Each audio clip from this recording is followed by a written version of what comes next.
Assalamualaikum warahmatullahi wabarakatuh. Alhamdulillah wassalatu wassalamu ala Rasulillah wa binikmatillah haula wala quwata illa billah ma ba'du. Para pemirsa TV 9 dimanapun Anda berada, apa kabar Anda? Semoga senantiasa sehat walafiat, senantiasa dalam lindungan Allah Subhanahu wa taala.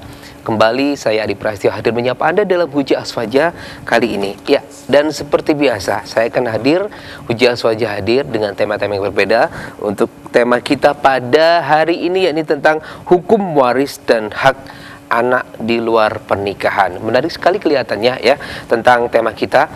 Dan oleh karena itu kita akan berbincang dengan narasumber kita, yakni beliau Dr. Nurholis Majid MHI, atau biasa kita sapa dengan Gus Kholis. Alhamdulillah beliau juga sudah hadir di tengah-tengah kita.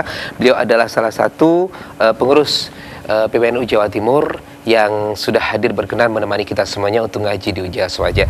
Baik, Ustadz, ya, sehat nggih?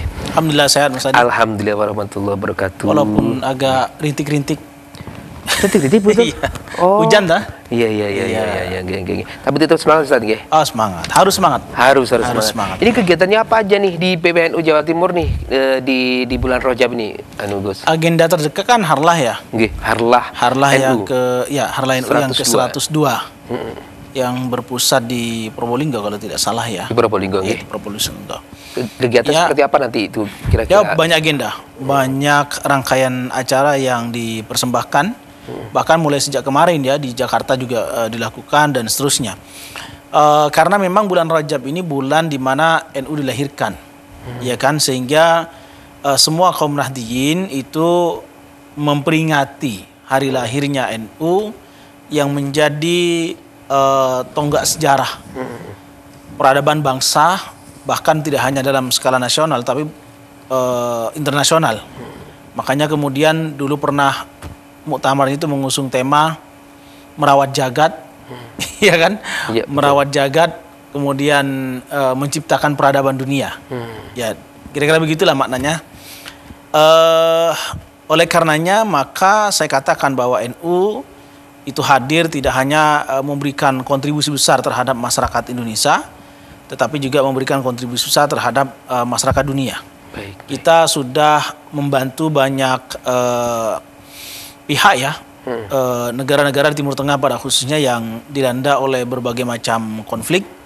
Itu NU terus aktif menyuarakan tentang keadilan, tentang kesetaraan, termasuk juga tentang kemerdekaan. Itu terus disuarakan. Makanya pas kalau tadi dibilang merawat jagat tadi itu, karena memang kita NU ini hadir bukan hanya untuk masyarakat Indonesia, tapi juga menciptakan peradaban di dunia. Kira-kira begitu Mas Adi?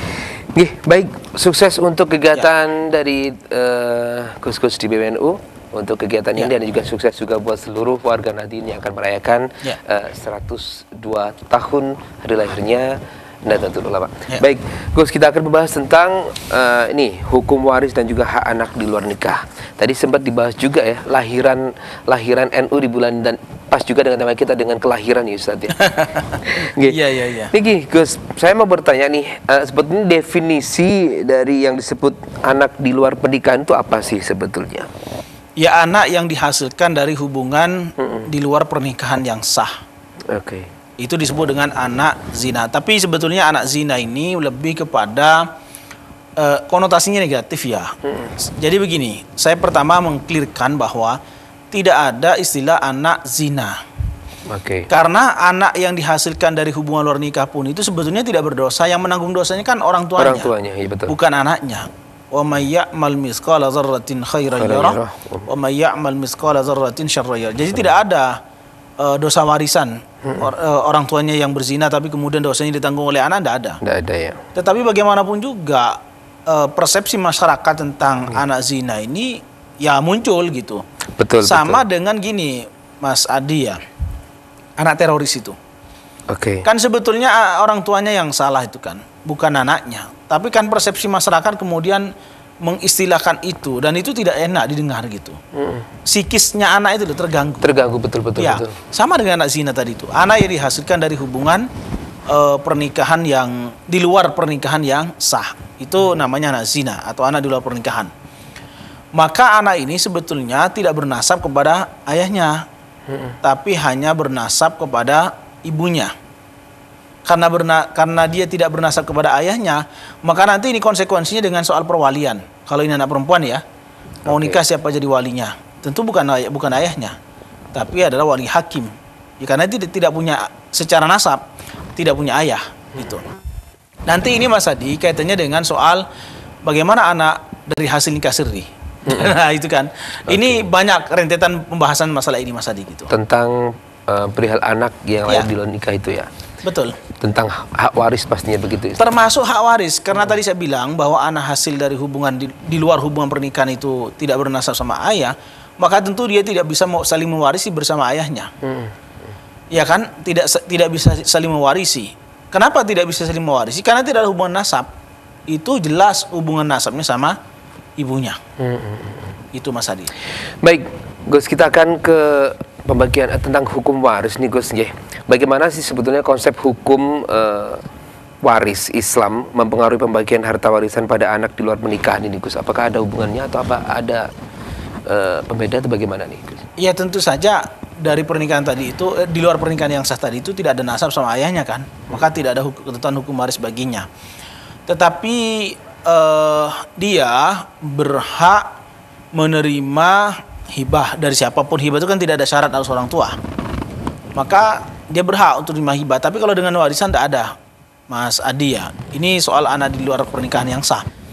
Oleh karenanya zina ini diharamkan dalam Islam karena memang tidak hanya menyangkut soal akhirat, tapi ini juga menyangkut soal nasab di dunia. Oke. Iya kan? Betul. Ini pentingnya nasab itu di situ. Jadi ini anak dari siapa, ini dari hubungan pernikahan siapa, dan seterusnya, sehingga jelas, oh ini anak, ini cucu dari hubungan ini, kan begitu Mas Adi. Kalau tidak begitu, maka ya tadi itu menjadi tidak jelas, menjadi kabur tuh anak, ini anaknya siapa sebetulnya gitu.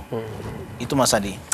Oke, nah Ustadz, apakah perbedaan itu, perbedaan pernikahan, perbedaan antara hukum waris perdata dan hukum waris Islam dalam hal pengakuan anak di luar pernikahan itu sebagai ahli waris, Ustadz? Apa sih perbedaannya? Sama-sama tidak diakui sebetulnya ya, kecuali memang orang tua yang menghamili tadi itu bertanggung jawab. Orang tua yang hamil maksudnya? Bukan. Oh, menghamili itu? Laki-laki sama perempuan nih, dihamili di luar hubungan pernikahan. Iya. Sudah hamil 1 bulan, ini bertanggung jawab. Paham maksud saya Mas Adi ya? Betul. Jadi bertanggung jawab menikahi perempuan yang dihamili tadi itu. Nah, dalam pendapat fikih itu, kalau pernikahan ini di atas 6 bulan, menikah ini hamil 1 bulan, lalu dia hadir dari 1 bulan ke 9 bulan itu ada jeda 8 bulan. Berarti di atas 6 bulan. Maka ini nanti bisa bernasab sama ayahnya. Tapi bukan berarti zinanya legal, tetap zina, tetap dia dihukum, tetap dia kena hukuman pidana kalau di kita kan. Cuma hubungan nasabnya ada sama si bapak ini tadi, karena dia bertanggung jawab dan pernikahannya itu dengan sampai dia lahir itu di atas 6 bulan, yaitu 8 bulan tadi kan. Gitu. Tapi sebaliknya kalau kemudian hubungan pernikahan ini hamilnya sudah 5 bulan baru dinikahi, maka dari 5 bulan ke 9 bulan itu hanya ada waktu 4 bulan, maka ini tidak bernasab sama bapak, si ayahnya, ayah yang menghamili tadi itu. Iya. Jadi rancu juga, Ustaz. Bingung juga ya. Betul. Betul sekali itu. Nah, kalau memang sekarang ini hal semacam itu terjadi pada salah satu atau mungkin banyak teman-teman atau dulu-dulu Nahdien, ini bagaimana ya, Ustaz? Karena juga kita kan manusia biasa ya. Terus terjadi istilahnya kecelakaan seperti itu. Nah, ini yang paling pertama kali yang harus dilakukan ini apa nih, Gus? Ya, yang pertama saya kira siapa yang menghamili itu cari. Baik. Setelah ketemu ya minta pertanggungjawaban supaya anak ini nanti bisa bernasab sama dia. Segera menikahi. Baik. Jangan menunggu kemudian sampai 5 bulan, maka nanti rawan itu.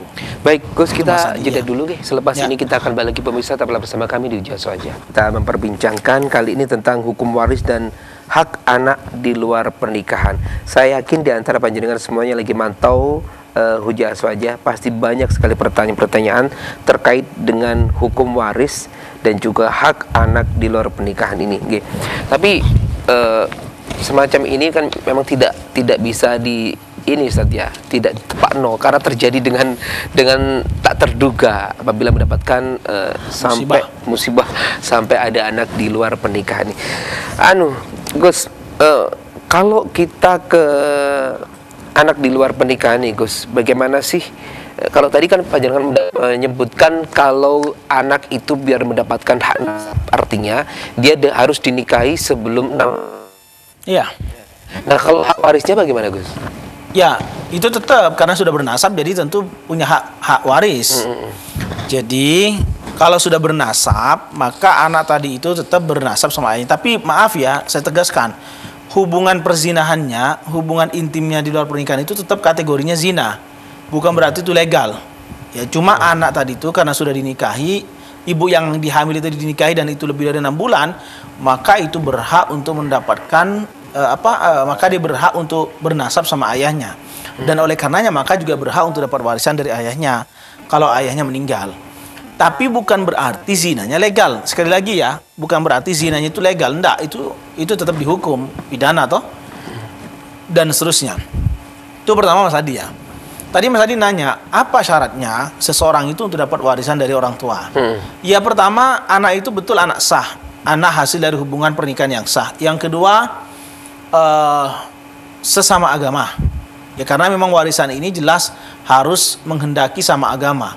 Kalau wasiat, kalau kemudian hibah, itu tidak mengharuskan sesama agama. Tetapi kalau warisan jelas sesama agama. La yarisul muslimul kafira wal kafirul muslimah, itu kan. Yang ketiga, tidak melakukan tindak pidana. Misalnya anak membunuh orang tua. Atau kalau di KH ini Mas Adi agak lebih ekstrim, kompilasi hukum Islam yang dijadikan rujukan oleh hakim-hakim pengadilan agama, itu jangankan membunuh orang tua, memukul orang tua saja itu sudah menjadi sebab terhalangnya dia untuk dapat warisan dari orang tuanya. Jadi orang tuanya ditempeleng, tas gitu ya. Dia sudah terhalang untuk dapat warisan dari orang tuanya. Jadi penganiayaan, bahasanya penganiayaan saja itu sudah terhalang. Maka kalau anak ini ingin dapat warisan tadi itu anak dari hubungan yang sah, tidak melakukan tindak pidana, kekerasan atau penganiayaan atau bahkan pembunuhan. Dan yang ketiga memang anak ini sesama agama, agamanya sama dengan si bapak atau dengan yang mewariskan tadi itu. Oke, Gus tadi menyebutkan warisan, wasiat dan hibah. Apa perbedaan ini Gus? Warisan, wasiat dan hibah ini. Kalau waris itu jelas tidak ada pernyataan sebelumnya. Ada pihak meninggal dan tidak ada pernyataan sebelumnya sehingga terjadilah hukum waris. Dan hukum waris ini terjadi satu-satunya sebab karena ada memang kematian. Jadi kalau tidak ada pihak yang meninggal, jangan pernah mencoba-coba minta warisan. Mas Adi misalnya orang tua masih hidup kok dimintai warisan, tidak bisa. Ini kasus ya di Surabaya ini. Jadi ibunya itu stroke, ya namanya orang stroke lah, sudah tidak bisa apa-apa. Si anak ini tadi, salah satu anaknya tadi bilang, Bu saya minta warisan dulu. Setelah itu saya tak minggat dari rumah ini, tak ngurusi rumah ini lah kira-kira. 3 hari kemudian si ibu ini meninggal. Karena diminta warisan duluan sama si anak tadi. Kaget lah gitu. Ya Allah. Loh saya masih hidup kok sudah diminta warisan. Kira-kira begitu Mas Adi ya. Makanya warisan ini satu-satunya sebab hanya karena ada kematian. Yang kedua, hibah. Hibah itu pernyataannya disampaikan sekarang pada saat dia masih hidup, dan pada saat itu juga sudah beralih kepemilikan itu kepada penerima hibah. Kalau wasiat tidak Mas Adi, disampaikan, statement itu disampaikan sekarang, tapi nunggu pada saat dia nanti meninggal, baru kepemilikan tadi itu beralih kepada pihak yang menerima wasiat tadi itu. Yang ketiga, bedanya wasiat dengan hibah itu, kalau wasiat itu sepertiga, as-sulus kasir, dari hadis dari Sa'ad bin Abi Waqqas ya, innaka intazarah warasataka awniya'a khairun min antazarah warasataka 'alatan yatakaffafuna an-nas. Kamu meninggalkan anak cucu dalam keadaan kaya itu jauh lebih bagus daripada meninggalkan anak cucu dalam keadaan miskin yatakaffafuna an-nas, yang minta-minta sama orang lain. Makanya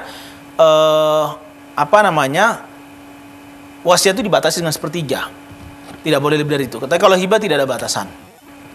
Itu Mas Adi. Dan ini kadang mungkin kadang nggak paham juga ya Ustadz ya. Orang tuanya hidup Oh ya keliru. Mak, warisanku kok ini. Itu sebetulnya bukan hukum waris ya Ustadz ya.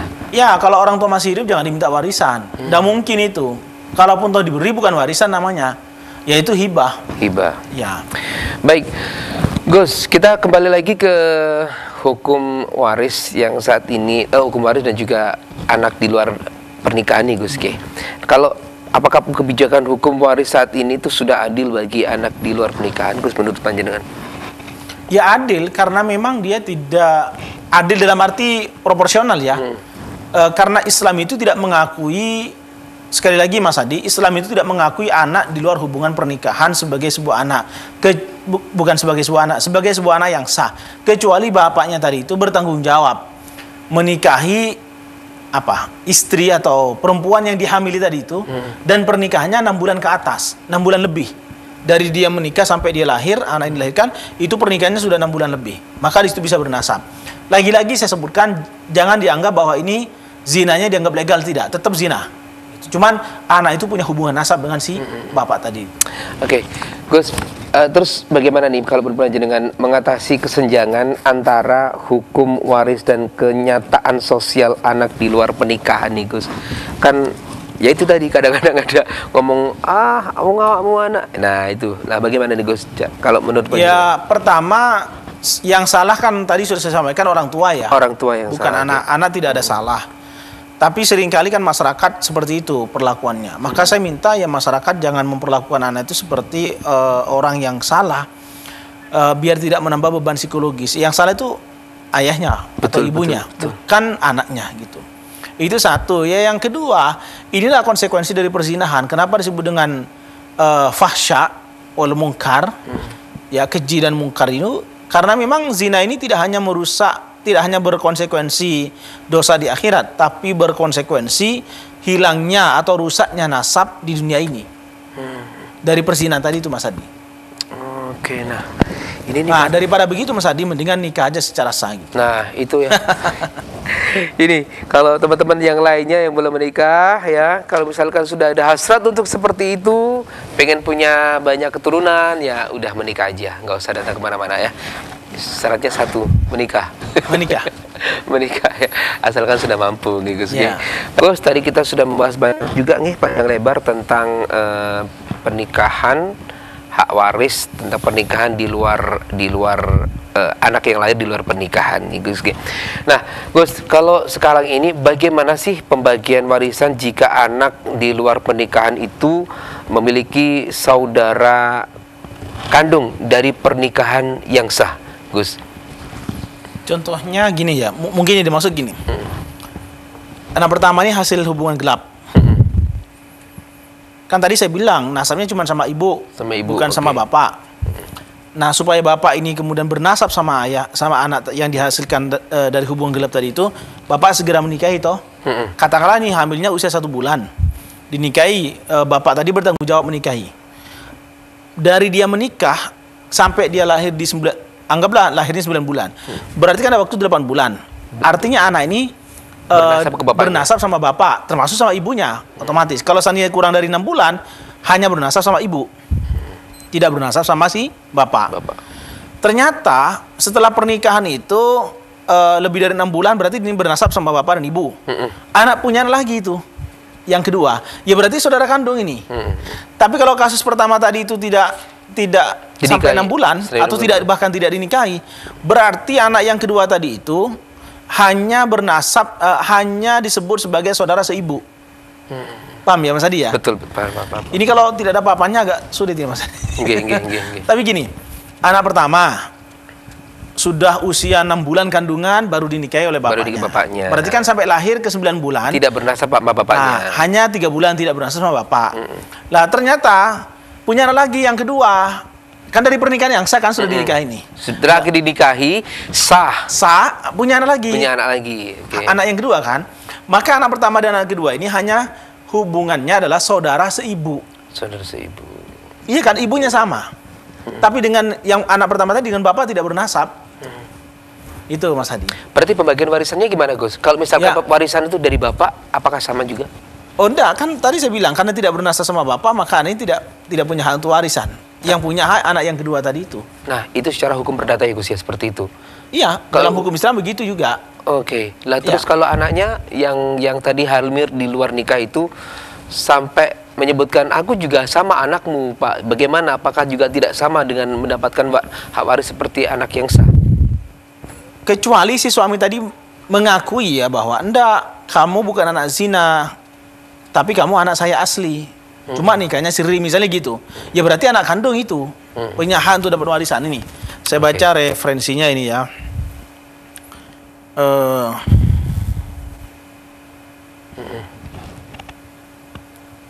Al-Fatawa Al-Hindiyah. Walau zana bimra'atin fahamalat summa tazawwajaha fawaladat in ja'at bihi li sittati ashhurin fasa'idan sabata nasabuhu. Jadi kalau kemudian dia menikahi wanita yang hamil tadi itu dan menikahinya sampai dia lahir, kalau 6 bulan pernikahannya itu atau lebih, maka sabata nasabuhu, maka itu nasabnya bersambung. Wa in ja'at bihi li aqalla min sittati ashhurin lam yasbut nasabuhu. Tapi kalau kurang dari 6 bulan maka nasabnya tidak bisa disambungkan. Sambungkan dengan bapaknya. Illa an yadda'iyahu, kecuali bapaknya tadi itu mengakuinya. Walam yakul innahu minaz zina, dan dia tidak mengatakan bahwa itu zina. Mungkin aja dia nikah sirri. Kan begitu kan? Amma in qala innahu minni minaz zina fala yasbutu nasabuhu wala yarisu minhu kadza fil yanabi. Tapi kalau itu dikatakan anak zina, ya berarti bukan, tidak termasuk tidak berhak untuk dapat warisan itu, Mas Adi. Jadi anak yang tadi dikatakan zina di luar hubungan pernikahan itu sama sekali tidak punya hak untuk dapat warisan. Dapat warisan. Ya, itu Mas Adi. Baik. Nah, Ustadz, kalau di negara kita ini kan mengenal dengan 4 mazhab ya Ustadz ya. Ada Imam Syafi'i, mazhab Imam Hanafi, Maliki, dan juga Hambali. Apakah di antara mazhab ini ada perbedaan mengenai hukum waris tentang anak di luar pernikahan ini Ustadz? Kalau di luar pernikahan zina maksudnya ya, tidak ada. Semua ulama sepakat anak zina tidak dapat warisan. Oke. Kan tidak, namanya aja anak zina dan bapaknya tidak menikahi ibunya misalnya. Ya sudah, berarti putus tuh hubungan nasabnya. Itu kalau menurut Imam semua imam, sepakat bahwa anak hasil hubungan zina itu tidak berhak untuk dapat warisan. Kecuali tadi itu dia mengakui bahwa bapaknya tadi, enggak, saya enggak zina, cuma saya nikah siri misalnya gitu. Ya itu beda lagi kasusnya gitu Mas Adi. Kalau ngomong enggak, saya enggak zina, tapi tidak dinikah siri, bagaimana Ustaz? Nah, terus nikahnya gimana kalau dia tidak mau zina? Ya enggak bisa, berarti zina. Zina itu kan kebalikan daripada nikah. Kalau dia tidak zina berarti dia menikahi, kan begitu. Iya toh Mas Adi? Nggih, betul. Ini kasus yang terbaru nih. Yang sekarang lagi ini nih. Ya. Kasus di Madura. Ada seorang janda, maaf, diperkosa oleh 6 laki-laki. Dan ternyata hamil. Ini bagaimana cara membagi warisannya Mas Adi? Maaf ya, karena kan ini hasil royoan bahasa kasarnya gitu. Gimana cara bagi warisannya? Nah ini butuh penjelasan lebih lanjut. Tapi nggak apa-apa saya sebut ya. Boleh Ustaz. Pertama, bahwa anak dari hubungan gelap ini sama sekali tidak bernasab sama si bapak. Itu kan?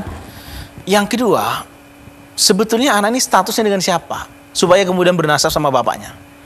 Apakah dengan yang menyetubuhi pertama kali, ataukah dengan yang kedua, ataukah dengan yang ketiga, dan seterusnya. Lah ini yang menurut saya perlu elaborasi dengan sains, Mas Adi. Jangan hanya berdasarkan ya sopo sing main dhisik ya iku, nggak bisa begitu. Bisa jadi itu kalau dites DNA justru bersambungnya itu dengan bapak yang menghamili yang nomor 3, bukan dengan yang pertama. Ya toh? Maka disinilah kemudian perlu ada namanya elaborasi fikih dengan sains itu di situ. Baik, Ustaz. Wah, ini saya bingung juga. Ya, semoga Allah senantiasa menjaga kita semuanya, amin. Keluarga kita, keturunan kita, semoga tidak terjadi hal semacam itu lagi. Ustaz, kita akan balik lagi Ustaz selepas ini. Pemirsa, tetaplah bersama kami di Juhas Wajah. Kita, untuk Anda yang baru bergabung, kita membahas tentang hukum waris dan hak anak di luar pernikahan bersama Gus Nur Kholis Majid. Gus, tadi itu sempat panjenengan bahas tentang salah satu kejadian yang ada di Madura, bagaimana ada korban pelecehan seksual sehingga sampai melahirkan seorang anak di luar pernikahan itu. Nah, ini kalau konteksnya Gus, anak yang di luar pernikahan yang lahir seperti itu terus diadopsi. Ini bagaimana Gus? Ini saya lihat di baru-baru ini ya Gus ya, lagi FYP ya, tentang salah satu artis yang memiliki anak dan anaknya mengandung, akhirnya ada salah satu yang ingin mengadopsi. Nah, ini bagaimana Gus? Ya, apalagi kemudian diadopsi oleh orang lain. Lawang tidak diadopsi, dirawat oleh bapak dan ibunya yang berzina saja tidak menjadikan warisan. Jadi kan gini Mas Adi ya, saya tegaskan. Pokoknya anak hasil zina itu tidak berhak untuk dapat warisan. Jika bapaknya tidak menikahinya. Jelas ya, clear. Oke. Tapi jika bapaknya menikahi, maka kalau 6 bulan ke atas, tadi sudah saya sebutkan, maka itu bernasab. Cuma tetap zina loh ya. Tapi kalau kurang dari 6 bulan, tidak bernasab. Kecuali pendapat Imam Hanafi ini. Imam Hanafi ada ini. Oke, bagaimana itu Ustaz? Kalau Imam Hanafi tidak harus 6 bulan. Sehari sebelum melahirkan sudah berhak untuk jadi sudah berhak untuk jadi bapak, bernasab gitu maksud saya. Jadi tidak nunggu 6 bulan? Ya, betul. Jadi dalam pendapat Imam Hanafi, ini ya saya bacakan. Wa qala Abu Hanifah, in tazawwajaha qabla wat'iha walau bi yaumin lahiqa bihil walad wa in lam yatazawwajha lam yulhaq bih. Kalau bapaknya yang menghamili tadi itu menikahinya, walaupun sehari sebelum dia melahirkan, maka itu berhak untuk bernasab. Tapi kalau tidak dinikahi, bapak yang menghamili tadi tidak menikahinya, maka tidak bisa bernasab. Artinya yang berbeda itu ulama kemudian batas waktunya. Kalau tadi jumhur 6 bulan toh, kalau Imam Abu Hanifah enggak, sehari sebelum nikah, sebelum melahirkan bisa bernasab. Tapi kalau itu zina, betul-betul zina dan tidak dinikahi, sama sekali tidak berhak untuk dapat warisan. Itu ya Mas Adi ya. Nah, apalagi kemudian ini diadopsi oleh yang lain. Oleh orang lain. Oleh orang lain. Tambah lagi, mau dapat warisan dari mana? Itu kan? Lah ya maaf saja, orang yang kumpul dengan bapak ibunya saja belum tentu dapat. Kalau tadi itu tidak dinikahi ya. Ini sesuai hukum ya Ustadz ya, kalau menurut hukum ya? Iya. Kan tadi saya bilang bahwa anak zina itu hanya bernasab sama ibunya. Nih, saya bilang, saya baca tadi dalam kitab Al-Hawil Kabir lil Mawardi ya, yang tentang Abu Hanifah itu tadi bilang kalau dinikahi walaupun hanya 1 hari dia bernasab. Dalam kitab Al-Mawsu' Al-Fiqhiyah Al-Kuwaitiyah itu dikatakan bahwa pernikahan di luar anak dilahirkan dari luar hubungan pernikahan itu hanya bernasab dengan ibunya saja. Ini waladuz zina mirasu waladuz zina. Waladuz zina wa huwa al-waladul ladzi ta'ti bihi ummuhu natijat irtikabiha al-fahishah wal hukmu fihi thubutu nasabihi min ummihi wa yarisu bi jihatiha faqat. Dia hanya mewarisi dari jalur ibunya saja karena memang dia nasabnya sama ibunya. Sementara dari bapaknya tidak bernasab. Ini loh anak kumpul dengan bapak ibunya yang menghamili tadi itu. Apalagi diadopsi oleh orang lain. Tentu saja dia tidak berhak dapat warisan dari yang lain. Gitu. Tapi kalau misalkan bapak yang mengadopsinya sengaja memberikan atau memberi wasiat tadi beda lagi. Kan bukan warisan namanya. Itu namanya hibah atau wasiat. Nah, ini semakin jelas nih, berarti artinya kalau status dari hukum waris dan hak anak di luar nikah itu sebetulnya ada ya Ustadz ya, cuman tergantung dari waktunya saja ya Ustadz ya. Betul.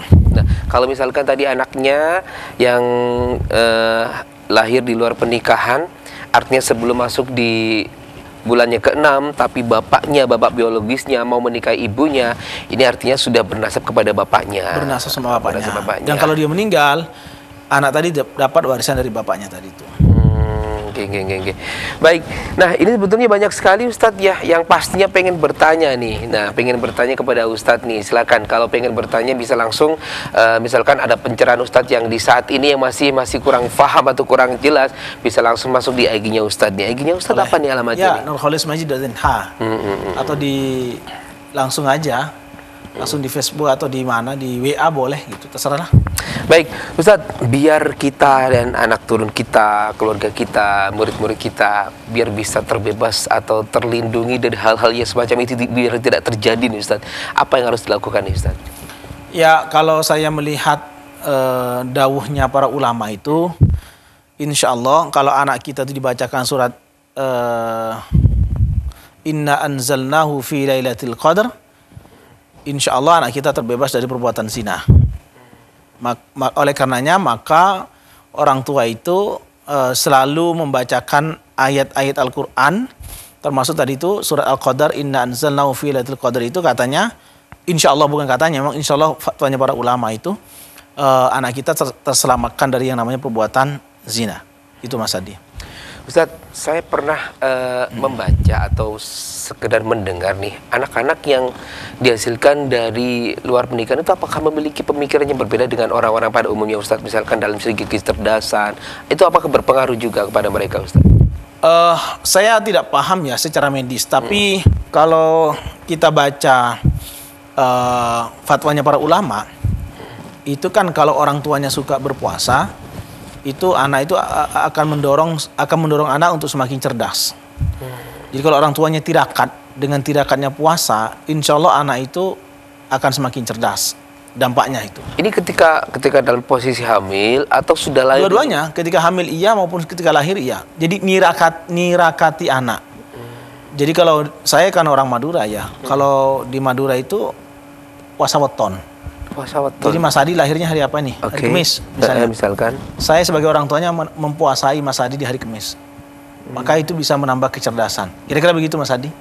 Itu fatwa para ulama. Tapi secara medis saya kira dokter lebih paham lah gitu ya. Secara ilmiah beda lagi. Secara ilmiah gitu. Tapi saya meyakini bahwa tirakatnya orang tua itu akan berkonsekuensi terhadap kesuksesan anak. Orang tua yang sholat jamaah nanti efeknya seperti apa? Anak akan rajin ibadah, anak akan baik akhlaknya dan seterusnya lah. Gitu, Mas Adi. Berarti baca seperti itu ya, Ustaz? Iya, betul. Oke, baik. Dan kita berada di segmen terakhir untuk Anda yang baru saja bertemu dengan kami atau bergabung dengan kami di Ujas Wajah. Saya ucapkan selamat sore. Semoga senantiasa sehat walafiat. Apakah di sana hujan, pemirsa? Kalau di sini sekarang lagi panas ya, sedikit agak panas. Tapi di luar nggak tahu, tadi sempat gerimis juga nggih Ustaz? Semoga gerimis-gerimis seperti ini ataupun tempat Anda lagi hujan ya, daerah Pasuruan, daerah Mojokerto, daerah Gresik, semoga tidak menyurutkan semangat panjenengan Anda semuanya untuk terus beraktivitas di hari ini.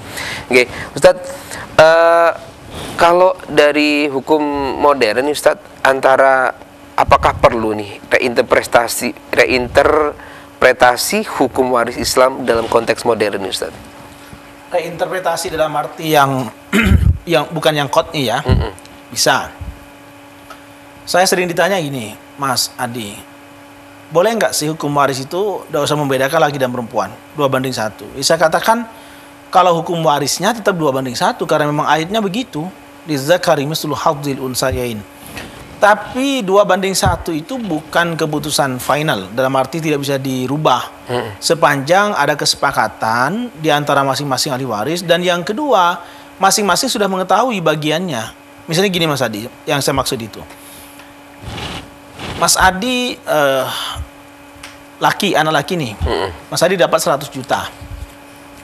Adanya Mas Adi perempuan dapat 50 juta, kan 2:1.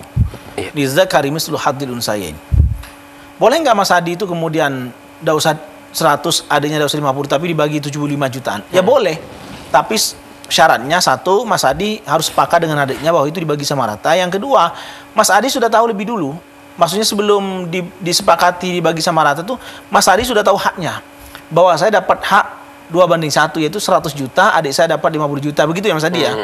Selebihnya Mas Adi mau bersepakat mau dibagi 75 jutaan, ya silahkan. Itu artinya Mas Adi bersedekah pemberiannya Mas Adi kepada adiknya sebesar 25 juta. Itu Mas Adi. Nah ini yang saya bilang, masing-masing orang kadang-kadang tidak terima.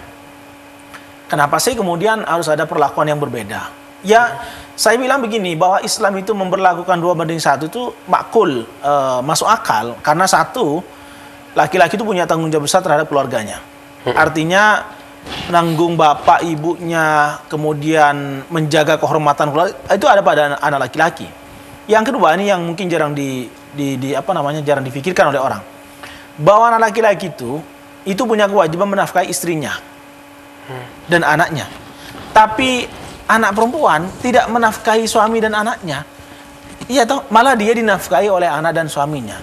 Maka ketika Islam membagikan warisan ini 2:1, sangat makul, sangat rasional. Betul. Itu baca dalam kitab Al-Fiqhul Manhaji, itu salah satunya itu, bahwa perempuan itu kalau kenapa kok dapat separuh, karena dia dinafkahi oleh suaminya. Laki-laki kenapa kok dapat 2:1, karena dia menafkahi istrinya. Gitu Mas Adi. Oke, Ustaz, kalau peristiwa semacam ini nih tentang hukum waris dan juga hak anak di luar pernikahan dulu di zaman Kanjeng Nabi pernah terjadi nggak sih Ustaz? Ya pasti terjadi lah. Ketika Nabi wafat, siapa ahli warisnya? Gitu kan. Tapi hukum waris menjadi sebuah disiplin keilmuan itu tidak ada di zaman Nabi. Sama dengan ilmu nahwu itu kan.